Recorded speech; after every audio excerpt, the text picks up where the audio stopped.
The notes of the call reflect a conversation far more damning than I or many others had imagined. It is shocking at another level that the White House would release these notes and felt that somehow this would help the president's case or cause.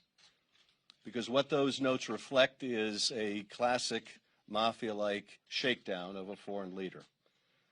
It's the single greatest witch hunt in American history, probably in history, but in American history.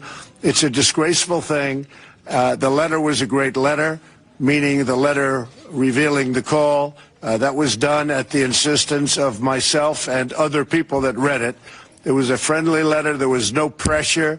The way you had that built up, that call, it was going to be the call from hell. It turned out to be a nothing call, other than a lot of people said, I never knew you could be so nice. Part of the problem you have is you have the fake news. You have a lot of corrupt reporting. You have some very fine reporters and journalists, but you have a lot of corrupt reporters, a lot of corrupt journalists. I would rate you right in there, by the way. I remember going over convincing our team, or others too, convincing us that we should be providing for loan guarantees. And I went over, I guess, the 12th, 13th time to Kyiv, and I was supposed to announce that there was another $1 billion loan guarantee. And I had gotten a commitment from Poroshenko and from Yatsenyuk that they would take action against the state prosecutor, and they didn't. So they said they were walking out to press conference. I said, no, I said, we're not going to give you the $1 billion. They said, you have no authority. You're not the president. The president said. I said, call him. I said, I'm telling you, you're not getting the $1 billion. I said, you're not getting the $1 billion. I'm going to be leaving here. And I think it was, 6 hours? I said, I'm leaving in 6 hours. If the prosecutor's not fired, you're not getting the money. Well, son of a bitch. Got fired. And they put in place someone who was solid at the time.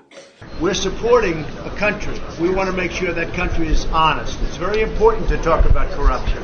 If you don't talk about corruption, why would you give money to a country that you think is corrupt? One of the reasons the new president got elected is he was going to stop corruption.